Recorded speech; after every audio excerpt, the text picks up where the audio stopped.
کاتان باشوە دیێرە شتێکی نوێ لە گۆڕەپانی سووریادا زۆر نییە. ئەو ئاگربەستەی کە ئەمریکیەکان داوایان کردبوو سەر لە نوێ داوا دەکرێت درێژ بکرێتەوە لەو بارەیەوە هەڕاشەی ویانیش تهدیدی سزا بەسەر تورکیادا بەردەوام دەکا، بەڵام تورکیا هەتاوەکو ئێستاش هێزەکانی لە شوێنی خۆنە. لە هەمان کاتدا ئیتر تەماشا دەکەین لە نێوان ئەو لە نێوان حکوومەتی کاتی سووریا بە سەرۆکایەتی ئەحمەد ئەلشەرع واتە جۆڵانی لەگەڵ تورکیاشدا هەندێک دیدار و گوت و بێژ هەنا ئەمانە دەخینە سەر مێز و کاریان لەسەر دەکەین، بەڵام لە هەمووی گرنگتر دوێنێ بەرنامەیەکمان ساز کرد هەر لەو کەناڵەدا باسمان لە کۆمەڵێک بابەت کرد، ئەمانە بە کورتی هەندێک بە زەراوەی سۆرانی بەبیر دێنینەوە. پێمان وایە ئەمانە بەڕاستی لە ئایندەی خۆسەری دیموکراتیکدا ڕۆلی ئەرێنی دەبینن، هیوادارم وەک پێشنیارێک وەربگیر درێن. هاوڕان هەروەکو دەزانن ئیتر هەموو لایەنە ئەوڕۆپیەکان و ئەمریکیەکان بەریتانیەکان ئیتر لە ناو دیداردان، حتا ئێران بخۆشی لەگەڵ حکوومەتی ئێستای دیمەشق لە ناو دیدارێکدایە، رووسیان لە ناودایە. ئەمانە هەمویان بەلایەک لە لایەکی دیکەش ئیتر تەماشا دەکەن لە نێوان ئیسرائیل و تورکیادا بە گوتار، یعنی هیچ کردارێکی لە پایینیەوە لە پاشی نابێ و ئەم گوتارە هیچ کاریگەریەکی لەسەر پێشڕەویەکانی تورکیاشدا بە هیچ شێوەیەک نابێ و هیچ کاریگەریەکی لەسەر کێشەی کوردیشدا نابێ، بەڵام ئەوە هەتاوەکو ئێستاش لە نێوان ئیسرائیل و تورکیا بەردەوامە. بەگشتی لە ناوچەکەدا هێزە ئەقلیمیەکان وا دیارە خۆیان یەکلایک کردوتەوە تا ڕادەیەک. ئیتر ئێران لەگەڵ ئەوەی لە ناو دیداردایە وەکو باسمان کرد، بەڵام ئێران و رووسیا من پێم وانییە وەکو جاران بێنەوە ناو ساحەی سووریا، بەتایبەتی ئێران. ئەمە زۆر زەحمەتە کە وڵاتێک کە چەندین ساڵە ئیتر وەکو بەرپرسیار دەبیندرێ و وڵاتێکە بەشداری لە شەڕدا کردووە، وەکو جاران نایەتە ناو ململانەیەکە. من پێم وایە ئێران هەوڵەدا بێتەوە ناو سووریا، بەڵام بە شێوازێکی دیکە و ئەو شێوازە لەڕووی دیپلۆماسی، لەڕووی اقتصادی، لەڕووی سیاسیەوە چۆن دەبی ئەمە لە ئایندەدا دەبین. ئەوەی بۆ ئێران گرنگە لە مەوضوع سیاسەتی ئێران لە عێراقدا. ئێران سیاسەتی خۆی لە عێراقدا ناچارە سەر لە نوێ دیزاین بکاتەوە، کە ئەڵێ ناچارە دیزاینی بکاتەوە، ینی سیاسەتی خۆی لە عێراقدا بەهێزتر بکە. ئیتر ئەمانە هەمویان بابەتگەریکردن و کاریگەریان لەسەر حکوومەتی هەرێمی کوردستان و پەیوەندیەکانی لەگەڵ ئێران و لە لایەکی دیکە پەیوەندیەکانی لەگەڵ حکوومەتی ناوەندی دروست دەبێت و ئەو پەیوەندیەی لە نێوان پارتی دیموکراتی کوردستان و حکوومەتی تورکیادا هەیە، ئەمان لە ئایندەدا تا ڕادێک کاریگەری لەسەر دروست دەبێت. دیسان لەسەر ئەمانە لە ئایندەدا قسە دەکەینەوە. بینەوە ناو سووریا، لە ناو سووریادا بێگومان گۆڕانکاری گرنگەکە. یەک لەو گۆڕانکاریانە کە دەبینین و یانیش ئەتوانین هەڵسەنگاندنی لەسەر بکەین، جۆڵانی بە تەلەفۆن قسەی لەگەڵ عومەر چریک وتەبێژی ئاک پارتی کردووە و وتوێتی سەرکەوتنی ئێمە سەرکەوتنی تورکیایە. ئێمە تۆڵە لە کەس ناکەینەوە، دەستوەردان لە هیچ وڵاتێک ناکەین، سەرەتا استراتیژی دامەزراندنی ژێرخانی دەوڵەت پەیڕەو دەکەین. یعنی ئەمە خۆی لە خۆیدا سیاسەتی ئەحمەد ئەلشەرع دەردەخە. ئەحمەد ئەلشەرع سەرداری ئەوەی بێگومان ئەڵقاعیدەیە. ئێمە ناتوانین وەکو لایەنەکانی دیکە کە دیپلۆماسیەت دەکەن، یعنی بۆیاغی بکەین و یانیش ڕابردووەکەی لەبیر بکەین، حتا هیچ پرسیارێک لەسەر ئایندەکەی دامنێن، بەڵام پێدەچێت بەڕاستی کەسێکە پێش ئەوەی هەنگاو بنێ، پێش ئەوەی هێڕش بکاتە سەر حەلب لە ئیدلیب لە ماڵەکەی خۆی، لە بارەگاکەی خۆی، لە ژوورەکەی خۆی، وا پێدەچێت دەرسێکی باشی خوێندبێ و تەجروبەیەکی زۆر باشی لەو ڕێکخراوانە وەرگرتبێ کە پێشتر کاری لەگەڵ کردوونە تالیبان، ئەڵقاعیدە، داعش. ئەمانە شتی زۆر گرنگن و ڕووداوگەلێکن کە ئەو بەشی زۆری لە ناویاندا بووە. لە هەمان کاتدا دەرسێکی زۆری لە ڕێکخراوی ئیخوان المسلمین لە مەسر، لە لیبیا و لە تونس وەرگرتووە، کە بە تایبەتی لە مصر و لە تونسدا ئیخوان المسلمین دوای هاتە سەر دەسەڵات ئیتر لە وڵاتێکیان بە کودەتای ڕق، لە مصر لە تونسیش بە کودەتایەکی یاسایی و سڤیل ئیتر لەسەر کار لابران و دەرسی لەمانەش وەرگرتووە. کە دەڵێن دەرسی لەمانە وەرگرتووە، یعنی ئەو ئەزانەی ئیخوان المسلمین لەوێدا هەڵەی چەند گەورەیان کردن بۆ نمونە لە مەسر ئیخوان مسلمین بە هیچ شێوەیەک عسکەری بە جددی وەرنەگرت، یعنی عسکەر سەرباز لە ناو دەوڵەتی مەسردا پێگەیەکی زۆر گرنگی هەیە، ئینسان ناتوانێت حسابی بۆ نەکات، هیچ حسابێکی بۆ نەکرد، وە لە هەمان کەدا حسابی بۆ دەستوری سیکولاری مەسر نەکرد کە وڵاتی کە چەندین ساڵە لە ناویدا مەسیحیەکان دەژین و ڕۆڵێکی زۆر گرنگیان هەیە، هیچ حسابێکی لە بۆ ئەمانە نەکرد، ئیتر ناوەندێکی گرنگی کولتوری عەرەبی بووە، هیچ حسابێکی لە بۆ ئەمانە نەکرد و هەرسا وەکو وڵاتێکی دواکەوتوو کە هیچ کولتوری لە ناودا نەبێت، کە وڵاتێکی هەژەمون، یعنی یەک گروپی لە ناودا بێ، هەمویان مسلمان بن و هەمویان لە ئەنگری ئیخوان مسلمین بن، مامەڵەی کردووە لەمەدا دۆڕاندی و دواییدا بە کودەتایەکی زۆر ڕق لەسەر کار لابرا. لە تونسیش بە هەمان شێوە غەنووشی سەرۆکی ئیخوان مسلمین، یعنی سەرۆک وەزیران هاوکاس، سەرۆک وەزیرانی پێشوو بە هەمان شێوە کارێکی بەو شێوەیە کرد، یعنی پەیوەندی خۆی لەگەڵ سیاسەتی دەرەوەی سنوورەکانی خۆی بەردەوام کرد. ئەمە زۆر شتێکی مەترسیدارە لە هەر، یعنی ئێمە دەبێت لە سیاسەتی نێودەوڵەتی تێبگەین کە سنووری دەوڵەتان شتی زۆر هەستیارن، ئەمە لە بۆ ڕۆژئاوا شوایە، ئەمە لە بۆ پەکەکە شوایە کە دەبێت بەڕاستی بە زووترین کات سەقی لەسەرکە واز لەو گوتارە بێنێ کە من نەتەوەییمە، کە من کەنیە بمەوێت لەسەر سووریا قسە دەکەم، لەسەر عێراقش قسە دەکەم، لەسەر ئێرانیش قسە دەکەم و مامەڵەی پێ دەکەم. ئەمە لە سیاسەتی نێودەوڵەتیدا بە شتێکی مەترسیدار دەزانرێەوە. هەر هێزێک واز لە منەیە بەڕاستی کۆتاییەکی زۆر خراپ دەبێت. پارتی دیموکراتی کوردستانیش دەبێت واز لەو گوتارە بێنین، مەبەستمان لەوەیە کە ئەمە کەسە هەتا وەکو ئێستاش لە ژێر دەستی پارتی دیموکراتی کوردستاندایە و لایەنێکە کە تەمیناتی سیاسەتی تورکیا دەکا، پارتی دیموکراتی کوردستان چۆن مامەڵەی لەگەڵ دەکا، دەبێت لەمەدا بەڕاستی زۆر هۆشیار بێت کە ئێمە باسی ئەوە دەکەین ئیخوان المسلمین لەو بارەوە کەوت و نمونەی ئەحمەد ئەلشەرع دەینەوە کە دەرسی لەمانەوە گرتووە، ئەم دەرس وەرگرتنە بەڕاستی بۆ لایەنە کوردیەکانیش پێویستە. ئەمە زۆر گرنگە ئینسان لە قوڵایی ئەو بابەتە تێبگە. ئەحمەد ئەلشەرع بێگومان هەروەکو وتم کەسێکە دەرسی لەمە وەرگرتووە، سیاسەتێکی سووریایی هەیە و ئەم سیاسەتە سووریایە لە بۆ ئەو زۆر گرنگە ئەمەی کردوتە بناغەی استراتیژی خۆی. ئەمەیان بابەتێکی دیکە کە ئێستا کە هەوڵەدەم بێنمە سەر شاشە بۆ ئەوەی ببینن کە هەتا ڕادەیەک مەترسیەکانمان ئەوە دەکاتن، مەترسیەکانمان هەتا ڕادەیەک دەڕەوێنیتەوە، ئەڵێم هەتا ڕادەیەک دووبارە هەردوو سێناتۆرەکانی بەکاریگەر هی وڵاتی یەکگرتووەکانی ئەمریکا واتە کریس ڤان هۆڵەن و لە هەمان کاتدا لیندسی گراهام دووبارە لێدوانیاندایەوە و گوتیان تورکیا ناچارە ئاگربەست ئاگربڕ جێبەجێ بکە ئەگەرنا سزا وەردەگرێ و ئەمەش بەڕاستی کاریگەری دەبێت لەسەر ئەوەی کە ئێستاکە لە دەوروبەری کوبانێ هەیە. بێگومان ئەو بەری ئاوی فرات ڕۆی لە بۆ ئەو بەری ئاوی فرات دەبێت دیدارێک سازشێک لەگەڵ دەوڵەتی ئایندەی سووریا بکرێت، جا هەر کەسێک دەبێت لەگەڵ ئەوانە سازشەی بکرێت بۆ ئەوەی ئەو ئاوارانەی کە لە عەقلین نەماون چۆن بگەڕێنەوە شوێنی خۆیان و دەبێت بەڕاستی خۆسەری دیموکراتیک لە بۆ ئەو ئاوارانە بەرنامەیەکی تایبەتی هەبێ و لە هەمووشی گرنگتر بەرنامەی پەروەردەیە. ئەتۆ چۆن ئەتوانی وەکو کوردێک کە ئێستا لە کەرکووک دەژی ناسنامەی خۆشی دەپارێزی، بەڵام لە هەمان کاتدا کێشەیەکی وەها ناسیاسی مەعنا عەقلانەش لە بۆ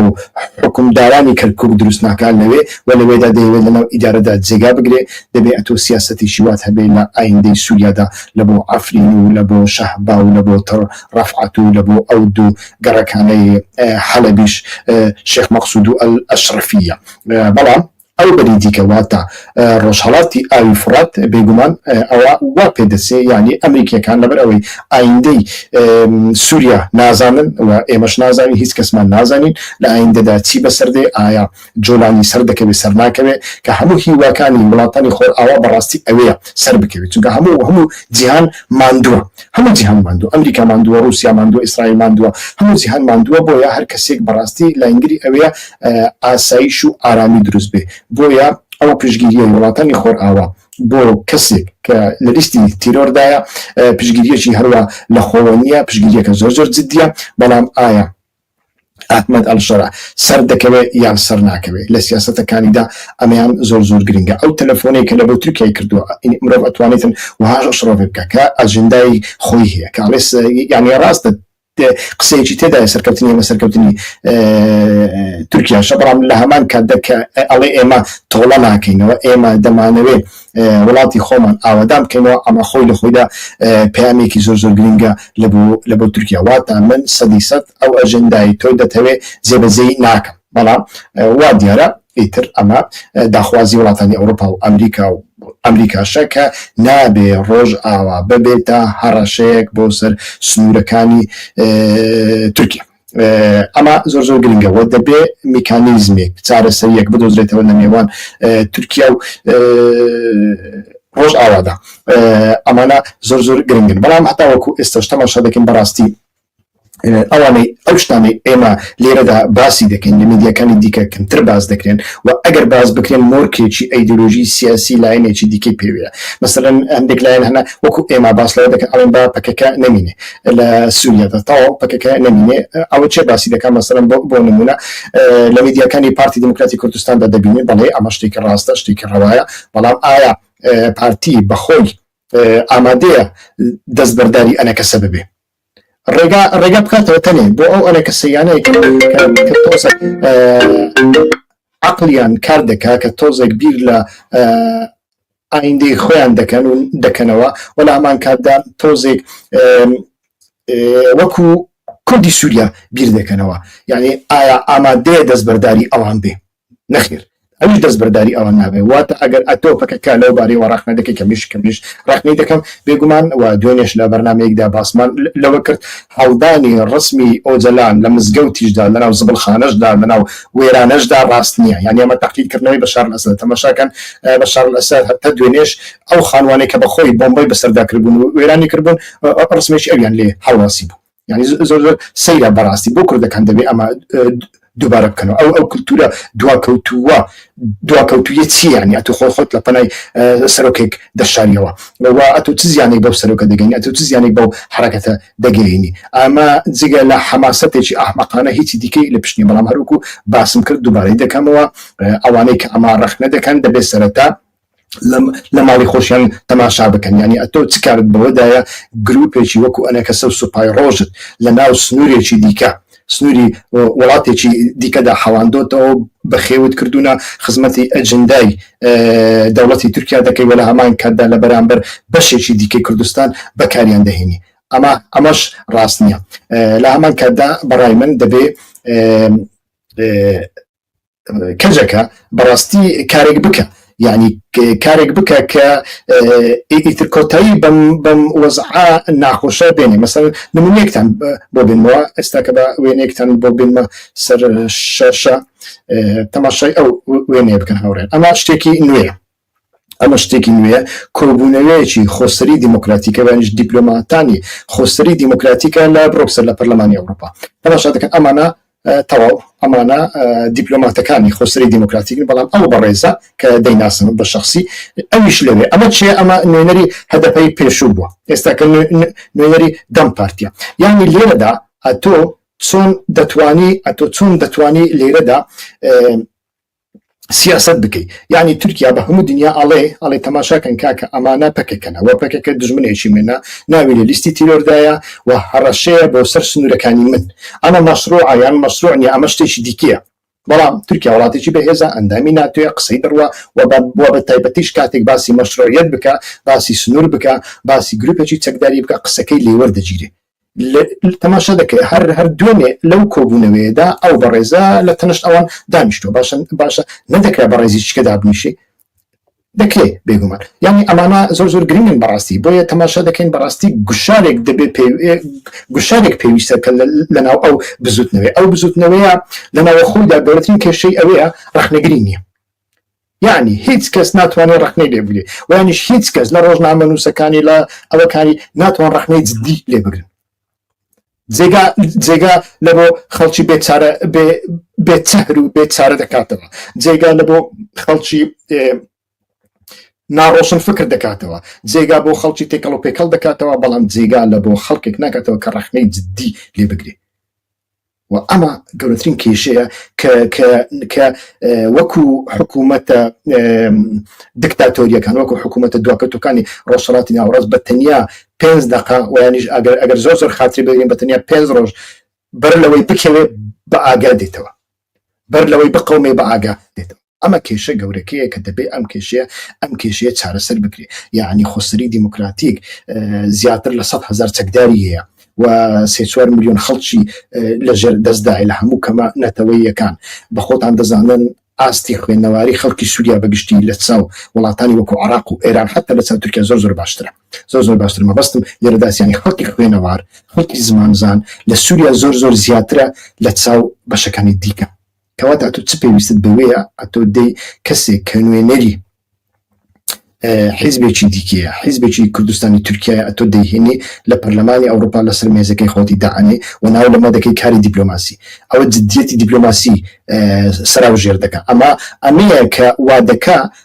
ئەو هەموو کۆبوونەوەوانە بکرێت، ئەو هەموو مەسرەفە بکرێت، ئەو هەموو ماندووبوونە ببێ، بەڵام ئەنجامێکی ئەوتۆی نییە. لە جیاتی ئەمە دوێنێ لە بەرنامەکەماندا باسمان کرد دەبێ هەڵمەتێک بکرێت. یعنی هەڵمەتی زۆر گەورە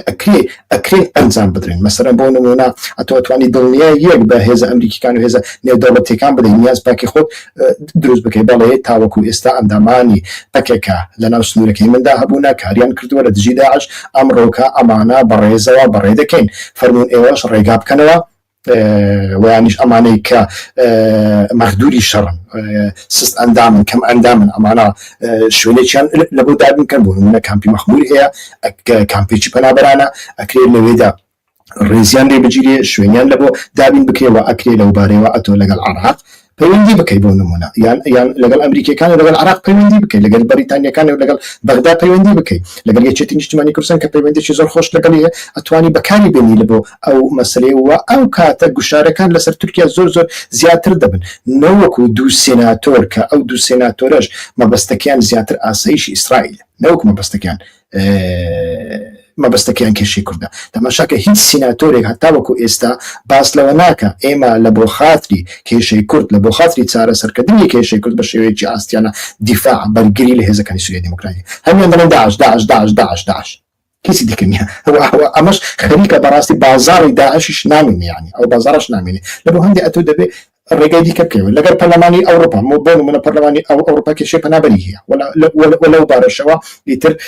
کۆمەڵی کارت لە دەستی دەوڵەتی تورکیادایە. ئەتۆ دەتوانێت لەگەڵ پەرلەمانی ئەوروپا لەو بارەیەوە بەڕاستی کاری زۆر گەورە بکەی، یعنی بڵێ کاوەرن بودجە بدەن ئێمە هەرێمەکەی ئێمە پارێزراوە، ئێوەش گارانتی بکەن لەنێوان ئێمە و دەوڵەتی داهاتووی سووریا، لەنێوان ئێمە و دەوڵەتی تورکیادا ئاسایشێک بەرقەرار بکەن. ئێمە لە ناوچەکانی خۆمان کامپی پێشکەوتوو دەکەینەوە بە ژمارەیەکی زۆر،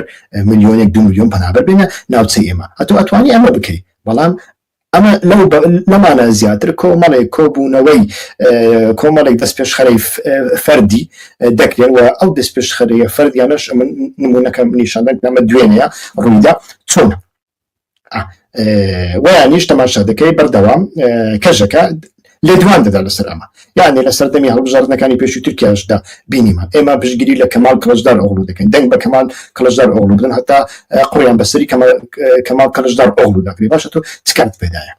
سلاح الدین دەمیرتاش هەیە، دەم پارتی هەیە، هەدەف هەیە، بە هەزاران سیاسەتمەداری کوردی لەگەڵ هەنا. ئەو قسانە لە بۆ ئەوان بەزێبێڵەیە. ئەتۆ بۆ خۆت وەکو ناوەند دەبینی، ناوەندی هەموو کوردستان دەبینی، سەردەمی ئەم جۆرە شتانە نەماوە بەڕاستی. بۆی تەماشا دەکەین لە غیابی ئەو جەلاندا بەڕاستی ئەو کەم و کورتی جددیانە دەبێ بە هەماشیوە چارەسەر بکرێن. دیسان بگەڕێمەوە سەر مەسەلەی دیالۆگی کوردی کە زۆر گرنگە. دوێنێش لە بەرنامەکەماندا باسمان کرد، بەڵام لەوانەیە هەندێک کەس بە کرمانجی تێنەگەیشت بن. مەبەستمان ئەوەیە کە بەڕاستی ئەو دیالۆگە هەر چۆنێک بێ دەبێ ڕێگایەکی لە بۆ بدۆزرێتەوە. ئەو ڕێگایی کە پەکەکە بیری لێ دەکاتەوە نابێ و ئەو ڕێگایی کە بارزانی بیری لێ دەکاتەوە ئەمەش نابێ. پێشتر پەکەکە یعنی مینێک ئەلغامێکی دروست کردووە تاوقیتی کردووە خەریکە بەخۆیدا بدەقیتەوە ئەو مینەتە یەکێتی نەتەوەی کۆنگرەی نەتەوەی و ئێمە هێزێکی نەتەوەین ئێمە لەکوێ کوردستان پێویست بێ دەیکەین لەوێ حیزب دروست دەکات لەوێ گروپێک ئاوا دەکات فلانە بێوانەیە ئەوڕۆ پەدەکەش هێزێکت بۆ دروست دەکات بە ناوی هێزی ڕۆژ کە تورکیا پەروەردەی کردووە پەروەردەی دەکات و حیزبێکیشت لە بۆ دروست دەکات کە 24 ساعت لە هۆتێلەکانی دەوڵەتی تورکیادا خەریکی خواردنی برنج و فاسولی و مریشکن و ئەمانە ئیتر دەبنە بەڵام کێشەکە بەتەنیا ئەوە نیە کێشەکە ئەوەیە بتەوێت و نەتەوێت ئیتر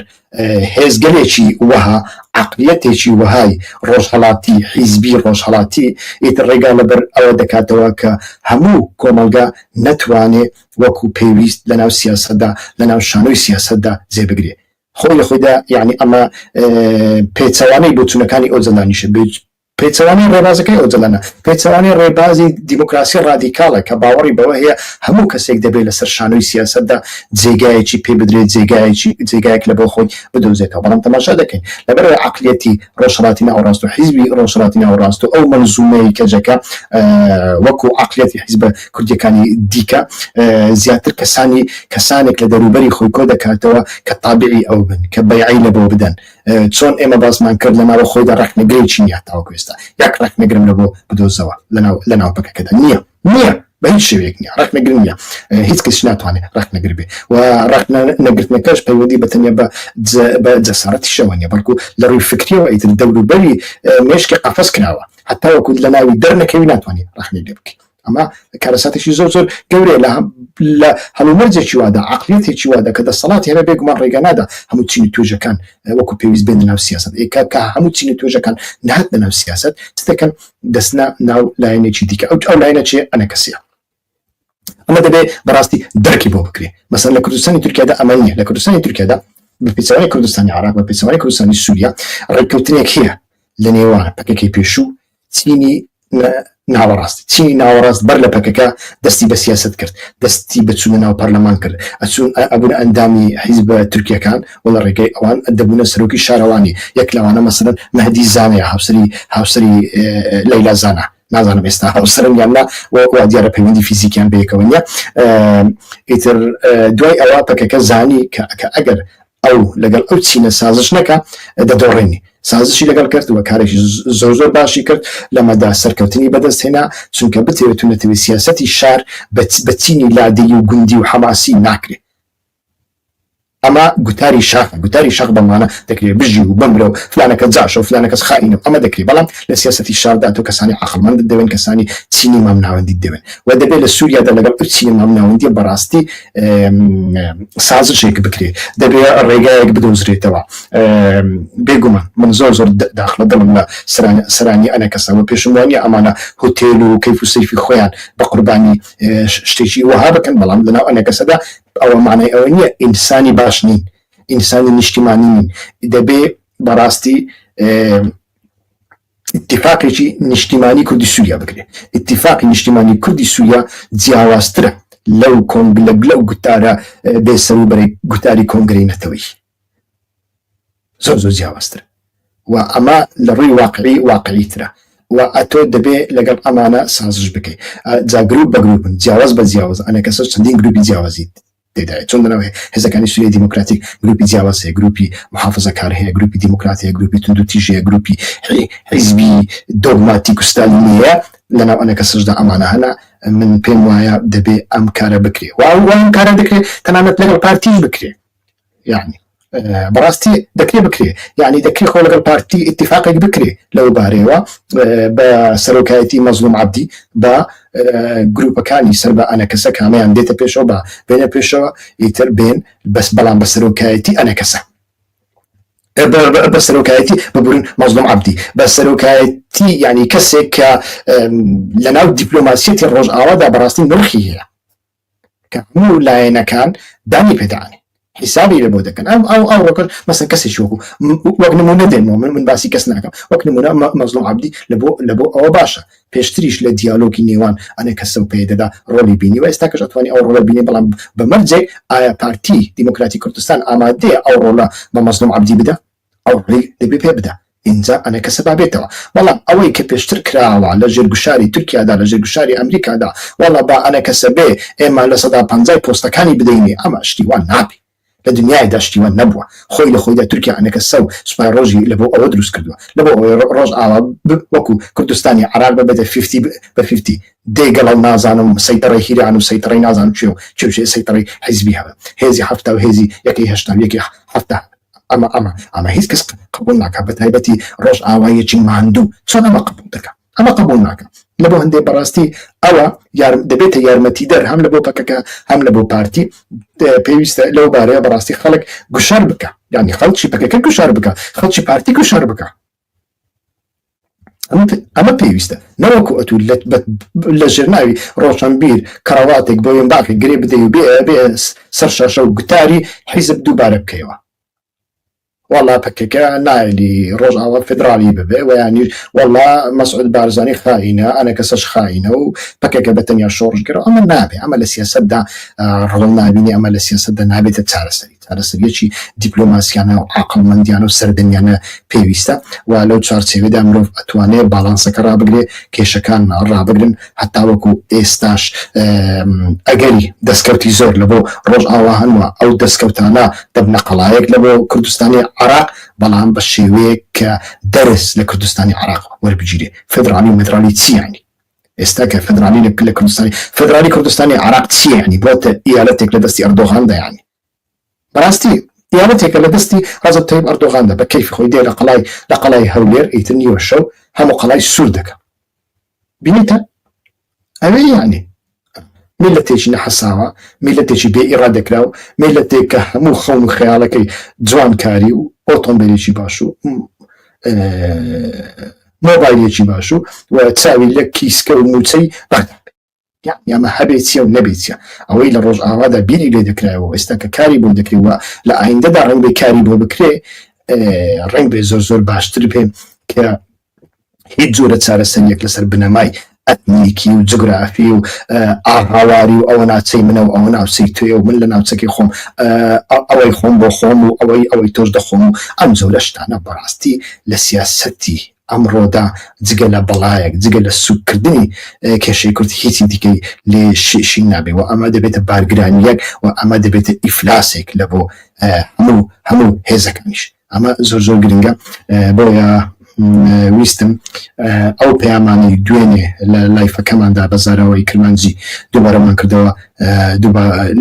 باسماکردن لێرەشدا دووبارەی بکەینەوە تکایە کەم تەرخەمی مەکەن لە پشگیری کردتان بۆ ئەم کەناڵە کە قسەی جیاواز و جیاوازتر دەکا لە ئەوانی دیکە تا بەرنامە ئەیندا کاتێکی خۆش زۆر سوپاس کە تاوەکو ئێستا لەگەڵماندا بن سوپاس بۆ پشگیریەکانتان هەر بژین